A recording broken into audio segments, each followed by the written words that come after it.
ladies and gentlemen, I hope you're all doing incredibly well. My name is Harry Cruz, and today we will hopefully be completing the last part of the Citadel of Chaos today.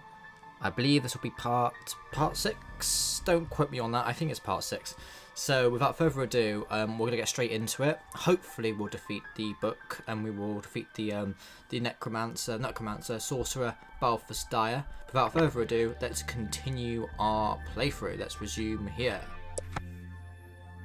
So, quick feedbacks. Sorry, I can't really speak today. Complete, what we've done before. As you can see, we've got quite a lot of the items. We've got the magical battle sword, leather armor, 14 gold pieces, 12 skill in total, 8 luck and full stamina, 22. We've got a spider in a jar, lantern, silver key, copper key, jar of ointment, silver mirror, backpack, hairbrush, and a glowing green key, as well as quite a few magic scrolls still. 2 scrolls of strength, scrolls of fire, scroll of creature copy, scroll of levitation, scrolls of shielding, 2 lots of those, and 1 scroll of ESP. The password is scimitar and the 217 combination from the library. Now, that leads me into what we did previously. We went into the library. We learned a lot about Balthus Dire himself, how he can be defeated through sunlight, and I reckon the mirror might come in handy, the silver mirror. We also learned the secrets of the Citadel as well, the combination door 217. So I reckon that will also be very key to the final battle. But we are very familiar with this room, but I will read through it anyway. The room you are in is some sort of grand dining hall. A long table, large enough to seat some 40 or 50 people, stands in the centre, edged with chairs. Various doors and passageways lead from the room, but you are particularly interested in 2 wide staircases, which lead upwards to either end of the balcony, overlooking the hall. Paintings and suits of armour decorate the walls. The room is in fact empty. What would you like to investigate? Left-hand staircase, right-hand staircase, or should we take a look at the paintings, or should we inspect the suits of armour? Now, if you recall, on our first playthrough, the left-hand staircase is actually trapped, okay? And there's a trap in the stair, which causes us to fall back down and lose stamina points. And then the paintings as well, we can look at Balthus Dire, get an extra luck point, but we also lose 1 skill, I believe, from the fear it invokes.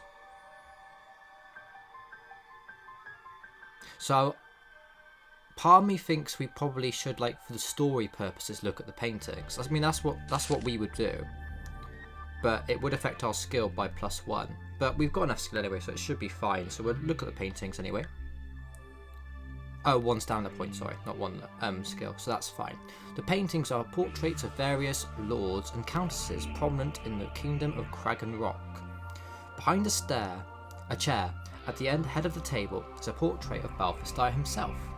He does indeed look like a powerful adversary. Add 1 luck point for the warning of his appearance, which doesn't make a difference to us because we've already capped 8, but lose 1 stamina point for the feeling of fear he installs, well that's fine. So we'll take the right-hand staircase, as we know that isn't trapped. The stairs are well worn and creak under your weight. Cautiously you climb up to the balcony. Right then, here we go. Along the balcony there are 3 doors. Which would you like to take? The door on the left, the door in the centre, or the door to the right? The door to the left, if you recall, leads us to a lady in a bedchamber who breathes dragon fire of sorts out of her nostrils. And one of the items, there's a few items that we could have given her, but we didn't have the majority of those items in our first playthrough. But hopefully, I reckon the hairbrush out of all of them may give us some item in return, which may allow us to defeat the Ganges, which kept defeating us before anyway. So let's try the door to the left. Oh yes, of course. The locked door is very strong and made of solid oak. It's unlikely you will break it down, but you may try strength spell to smash it, or the lock is copper and you could try using a copper key if you have one, which we in fact do actually, so let's use the copper key. The copper key fits perfectly and it turns and the door opens. Here's the bedchamber, as you can see. There we are. Nice ornate bed. Like the goat on the end as well. The room is an elegant bedchamber, plushly decorated with fine lace and a fur carpet. In the centre of the room is a large four-poster bed. Sitting up on the bed, evidently awakened by all the commotion, is a beautiful, sylph-like woman with long dark hair and deep piercing eyes. "What right have you in here?" she asks angrily.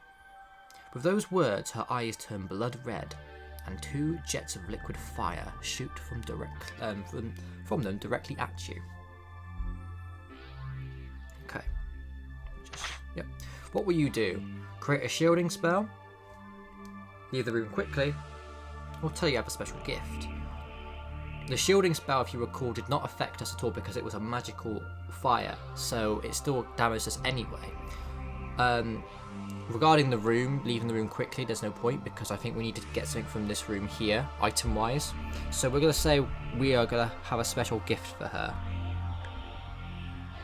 She blinks, thrown off guard by your unexpected offer. The jets of fire disappear. What will you offer her? A silver mirror? A hairbrush? Or a jar containing a spider? I don't think a spider is going to help in this case, and a silver mirror we know from the autobiography of Balthus Dire, and yes, that he doesn't like sunlight. So I really think that that would be probably beneficial if we give her the hairbrush rather than the other 2. Okay. Oh, okay, this is good. She looks at your offering and her eyes widen. "Let me see that," she commands. You carefully advance towards her and hold out the brush. She snatches it and spends several moments admiring it. "This is indeed a work of art," she says, and she gets out of the bed and tries it in front of her mirror. As she brushes her hair with it, her hair takes on an unusual sheen, glimmering softly. She is fascinated with your gift, and now is your chance to leave unnoticed through a door in the far corner. As you head towards the door, your eye catches on a shiny object lying on the bed. It is a golden fleece. It may be useful in your quest.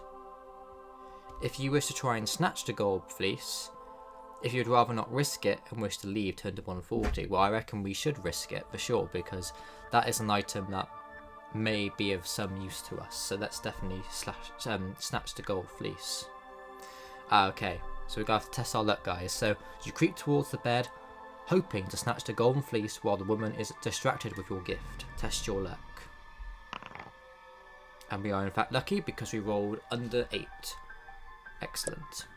We rolled a 5. You managed to swipe the valuable artifact before leaving the bedchamber.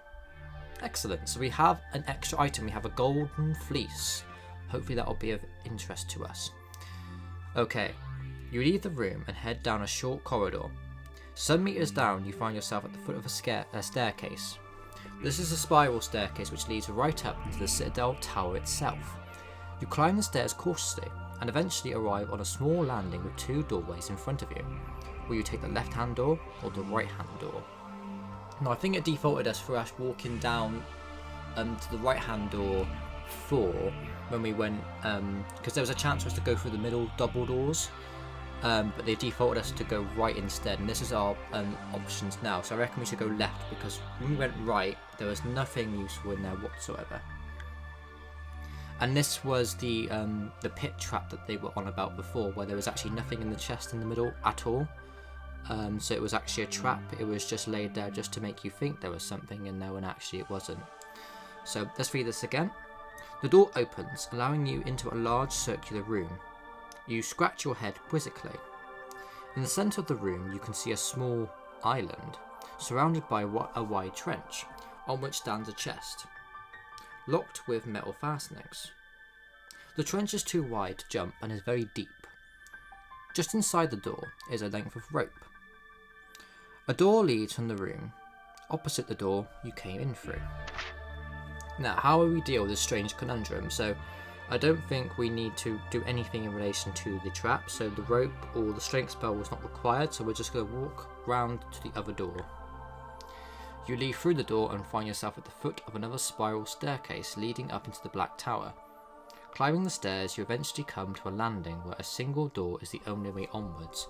You try the door, and in fact, the door opens slowly. Ah, our old friends again. We went in this room many times before, and all of our options that we chose led to us basically perishing pretty much. So, let's see how we face it this time with the items we've got in hand. Hopefully one of them will work. Here's a nice view of the Ganges there. Quite scary. You feel yourself sucked into the room, as if by magic. Your torch flickers and dies. The room is pitch black. From nowhere yet everywhere comes a mocking laugh which fills the room. "Foolish adventurer," says another voice, which changes its tone from high to low as it speaks. "Welcome to the home of the Ganges. Unfortunately, it will be the last room you will ever see. Ah, but of course, you cannot see, can you? But we can see you, can't we, brothers?" And laughing voices come from all around you. Suddenly, a ghostly white luminous face flies towards you. You recoil in horror, throwing yourself onto the ground and begin to feel very frightened. Lose 1 skill, 2 stamina and 1 luck point from your fear. How will we escape the Ganges? The fire spell didn't work. It lit up briefly, but then it went off straight away. Drawing our sword would not affect us at all because we did that previously. So we're going to feel for an artifact in our bag. What will we use against the Ganges? We've got no charmed amulets. I wonder where the charmed amulet comes from. Let's try the jar of ointment, shall we? 291? I reckon that will be the one that might be of interest to us. "What is that?" demands a ghostly voice. You bargain with them. You will allow them to take the ointment if they will allow you through the room. You have no business with them. A ghostly hand appears from nowhere and tries to snatch the jar from your hand, but you whip it away quickly. It is indeed the ointment of healing. Ah, okay. You hear one of the voices say quietly, "We accept your offer," says a voice. "Leave the jar where you are and leave through this door." A door in the far corner glows softly. You do not trust them and take the jar with you to the door.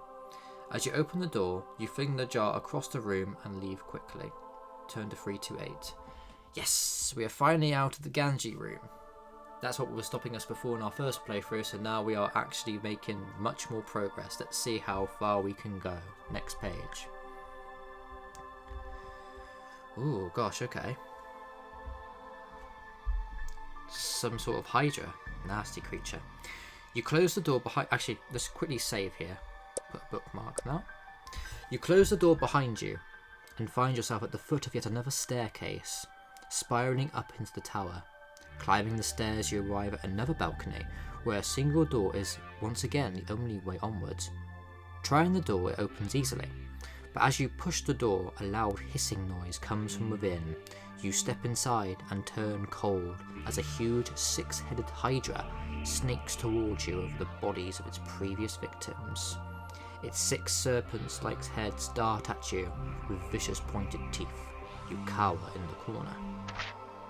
How will we face this mighty beast then? If you want to draw your sword and fight, we could use a creature copy spell, or we can search our backpack for something to use against the creature. We could try using our sword first. The creature copy spell might not be a bad call. Let's try our sword first. We've saved here anyway. Ah, okay. You begin to fight with this creature. Your first blow is lucky and severs one of its 6 heads. The others 5 strike you, and to your horror, 2 more heads grow where the other one died. One of the heads bites deep into your arm. Lose 4 stamina points. Your sword is obviously going to be little use here. What will you try instead? Creature copy spell scroll? Or something from your backpack? I thought that might have happened because I know what Hydras are like. They can regrow limbs and stuff if you do attack them or chop them off. However, I thought with a magical sword it might have negated that effect. So we know from next time anyway, we can always retry the entry here because we've just saved it. I reckon the creature copy spell scroll, seeing as we've got... How many spells have we got now? We've got one of the creature copy spells left. Let's try that, shall we? You concentrate and cast the words of your creature copy spell scroll. A Hydra's torso appears, but that's all. The creature is so large that a single spell will not create a duplicate. Gosh, okay. I suppose we have to use something in our backpack, don't we? Maybe the golden fleece might work here, perhaps. The silver mirror is going to be probably useful for the boss battle, so I reckon the golden fleece might be what to use here. There we go, right. You draw out the skin and the creature hisses loudly. All its heads retreat and it remains still, watching you. There is a door on the far side of the room and you slowly make your way towards it. Halfway across the room, a head darts out and snatches the fleece from your hands. But instead of attacking you, the Hydra slinks back into the corner and you move to the door cautiously. 229. Wow, thank goodness we stole that golden fleece from that woman in that left room there, who we gave the hairbrush to, otherwise we wouldn't have, I don't think we would have gone past this entry. Okay. You slam the door shut behind you. You follow a short, narrow passage, which winds round and brings you to the foot of another staircase, reaching right up into the apex of the Citadel. A sign on the wall reads, "Halt. None may pass but by the order of Balthus Dire." You realise that you are indeed nearing your goal. Cautiously you climb the stairs to the next landing, right up into the belfry of the Citadel. In front of you is a solid metal door. You try the handle, but it is indeed locked. You lift a small flap and can see small tumblers underneath. This is the combination lock, which can only be opened by those who know the combination. Do you know the combination? If so, turn to the section of the book with that same number, which I believe is 217, but it isn't required on the app here. If not, you may either try and break the door down or use a strength spell, but we actually do know the combination because we read that book in the library, didn't we? Which I believe, yep, knowledge combination is 217, you can see in the bottom left there. So let's indeed type in the combination and see if we can defeat Balthus Dire once and for all. Hope you're ready. Ooh, right. You turn the handle as carefully as possible, so as to surprise whatever awaits you. Slowly the door opens and you enter the room, which is dark and lit by a single flickering candle. Your blood drains as you see a single, three-pronged trident heading directly for your throat. In a flash, you must decide what to do. Will you immediately cast a shielding spell, or try and sidestep the weapon? Oh, I think it's obvious. If it's to our throat, then I think we definitely should use a shielding spell here, so let's do that. We're lucky to have one. In the nick of time, your spell stops the trident in mid-flight. Horribly close to your neck, it drops to the ground. Excellent. Oh, who is this then? Is that Balthus Dire? It might be, you know. Very ornate clothes. As you compose yourself after your fright, you glance around the room. It is obviously some sort of military headquarters. Scrolls with strategic maps hang from the walls, as do portraits of past generals. A bookcase in one corner holds hundreds of leather-bound volumes. Ornate drapes are drawn across a large window. A cabinet along one wall holds pikes and swords of a variety of deadly shapes and sizes. In the centre of the room is a model landscape which you recognise as the Vale of Willow. Armies of miniature troops are positioned on this model. This must be the invasion plan. Leaning against the table, with eyes fixed on you, is Balthus Dire himself. His very stature is formidable. Well over 2 meters tall, he is built like an ox, with broad shoulders and muscular arms. In his battle tunic of leather with wide-studded wristbands, he looks more like a soldier than the demi-sorcerer he really is. "Impudent peasant," he growls. "Do you think you are any match for Balthus Dire?" With these words he snaps his fingers and you hear a grunting from behind. You swing around to see a grotesque creature shambling towards you. Its hairy body has 4 arms, each ending in vicious-looking hooks. As it approaches, it slashes the air in front of it. "Why, I wager you are not even a match for a claw beast," laughs Dire. How will you defend yourself? Drawing your sword?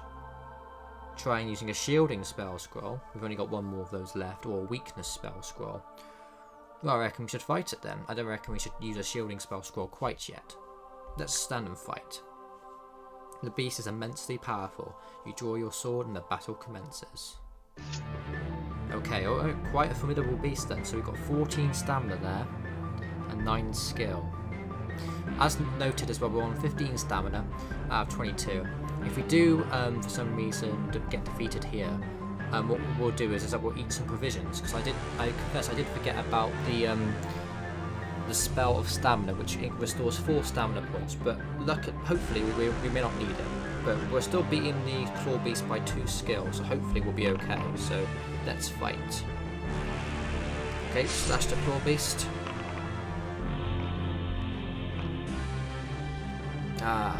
They slash us back there. Yep, defeated the claw beast there. Got another slash on it. Now it only has 10. Oh, we got 12 there. 12 max die roll there.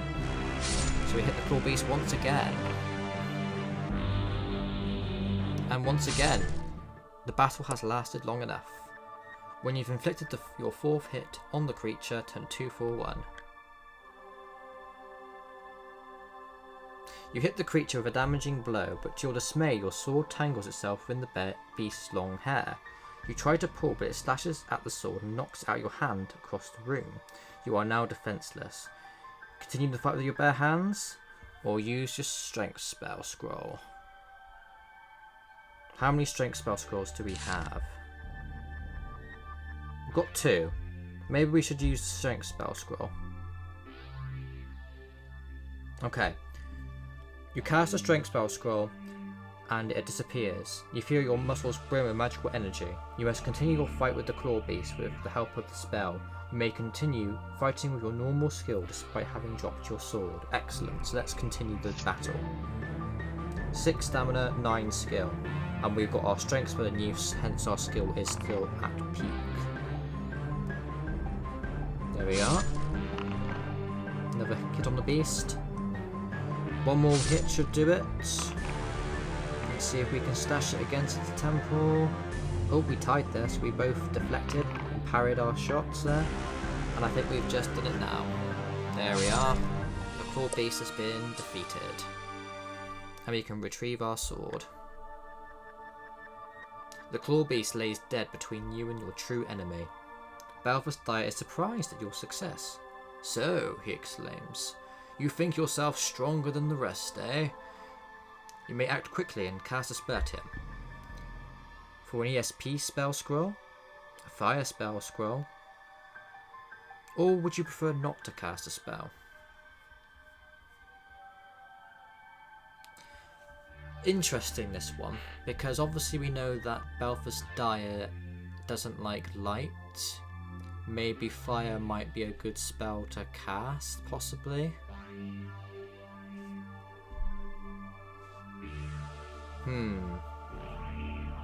I'm going to quickly put a bookmark here. I know it's a bit naughty to do it for a battle, but I reckon we should cast it, see what happens. With a motion, you fling your hand forward and point to the floor beneath the sorcerer. Smokes and flames burst from the ground. Balthus Dire jumps back a little startled, then closes his eyes to concentrate. As they open, you can see a fire burning within the pupils themselves, and he steps forward into the flame you have created. Taking a handful of flaming rubble, he throws it at you.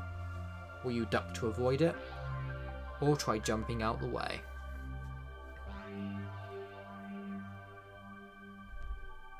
Let's try and duck, shall we? Balthus' eyes follow you as you duck, but you are obscured by the battle plan table. The miniature fireball dips in the air but shoots over your head. You may quickly use another spell attack. You pick yourself up and concentrate. What will your next attack be? Well, ESP spell scroll ain't going to be any use, so let's continue. If you cannot use your magic, you have to rely on your sword. As you advance with your sword drawn, the sorcerer pulls a scimitar from its belt. Yes, he gloats. I will take great delight in finishing this off with weapons. And with those words, he leaps over the table towards you. The battle to follow will be a fight to the death. Okay guys, let's see how we do here. Gosh, okay. Balthus Dire, 19 stamina, 12 skill. Wow, so We've actually got a bit of a battle to climb here, guys. 11 skill, so let's see if we can do this. Okay, deflected. Yep, got a hit there. Great.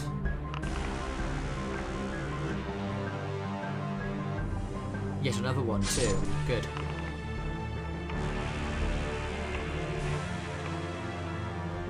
Ah, he hit us there. Damn it. Got 11 there. Hit him back though. That's good. We're gaining on him stamina wise. So is he. Ooh, we're on 9 now.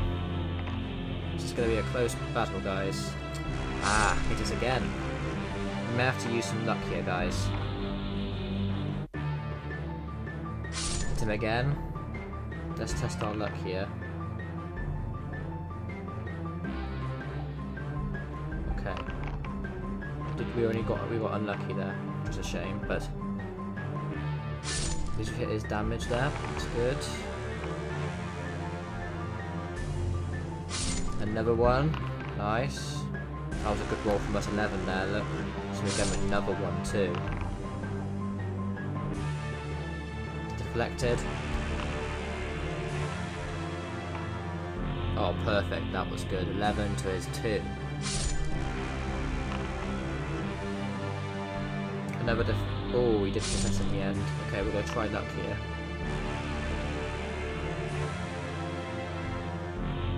Take 1 less damage from that. That's good. Okay, last hit, guys. If we can get this.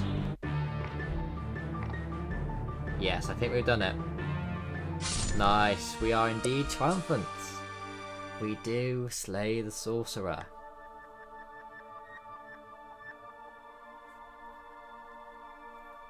Balthus Dire, lying at your feet, is dead. Your mission has been complete.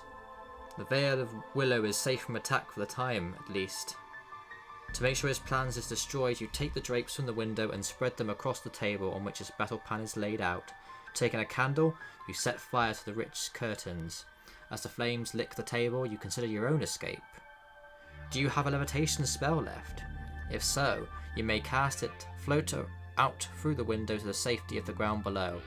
If not, then you will need to recall your reserves of skill and cunning to avoid the guards and dangers of the Citadel on your escape. But that is indeed another story. The end. So we've done it. We've defeated the sorcerer, Balthus Dire, at long last. We didn't need the silver mirror after all, did we? All the drapes at that. But yeah. Because I was thinking we'd have to open the curtains at some point, but we did defeat him. We defeated him despite us having a disadvantage of skill and stamina, and we still beat him. Lucky on the rolls, I suppose, but there you are. But we defeated Balthus Dire. The Citadel of Chaos is now completed. We have completed the book, finally, long last. As you can see on our display here, The Forest of Doom, Game Book 3 will be our next book that I'll play through as well. I'll be releasing that really shortly. But if you like this playthrough, please like and subscribe. It really does help the channel and its growth. I'll be doing a few more of the books too, as you can see below here on this app. And I may even live stream a few in person too. Me actually flicking through the books manually that I've got in my bookcase at home, which would be great. So please let me know if you've got any questions, if you enjoyed it, anything I can do, any games that I should play. I also have a playlist of motivational videos and speeches too, if that would interest you, on my channel. But yeah, there'll be much more content coming out in the next few weeks and months. So I hope you enjoy. Please like and subscribe, and yeah, hope you enjoyed the playthrough, and congratulations on defeating Balthus Dire alongside myself. Alright, take it easy, and thank you so much for listening to me and reading the book too. And I hope that if you haven't bought the book series already, or the app even, I'd really encourage it, because it's a fantastic series for you to play through along with any friends and family, or even just yourself personally. Alright, well, take care and have a good rest of your day, and yeah, see you in the next video. Take care, bye.